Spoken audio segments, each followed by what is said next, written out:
Madeline by Ludwig Bemelmans.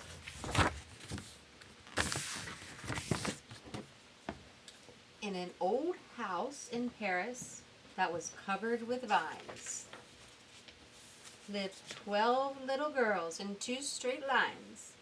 In 2 straight lines they broke their bread and brushed their teeth and went to bed.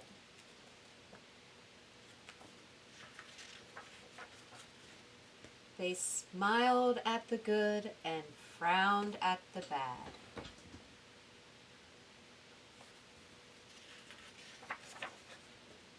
And sometimes they were very, very sad. They left the house at 9:30 in 2 straight lines, in rain or shine. The smallest one was Madeline, and she was not afraid of mice. She loved winter, snow, and ice.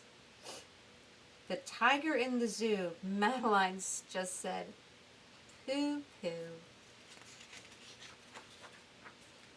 And nobody knew so well how to frighten Miss Clavel.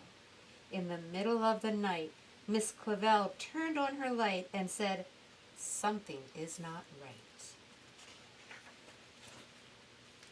Little Madeline sat in bed, cried and cried, her eyes were red.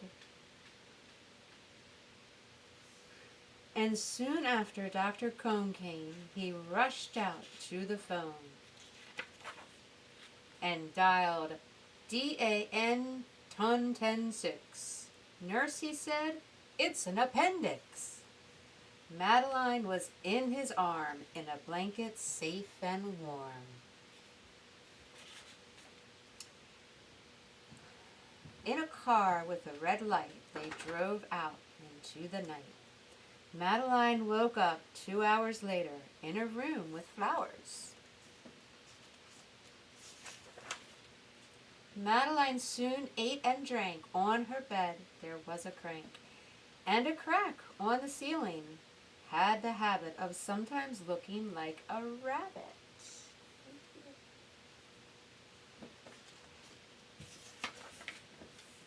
Outside were birds, trees, and sky, and so 10 days passed quickly by. One nice morning, Miss Clavel said, "Isn't this a fine day to visit Madeline?"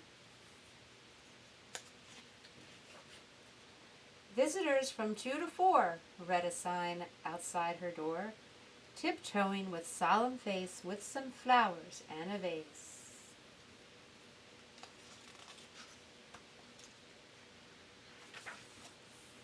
In they walked, and then said, "Ah," when they saw the toys and candy, and the dollhouse from Papa. But the biggest surprise by far, on her stomach was a scar. "Goodbye," they said, "we'll come again." And the little girls left in the rain.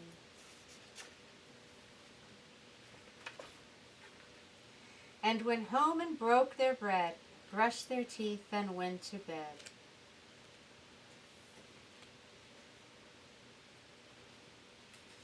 In the middle of the night, Miss Clavel turned on the light and said, "Something is not right." And afraid of a disaster, she said, "Please, children, do tell me, what is troubling you?" And all the little girls cried, "Boo-hoo, we want to have our appendix out too." "Good night, little girls, and thank the Lord you are well. And now go to sleep," said Miss Clavel, and she turned out the light and closed the door.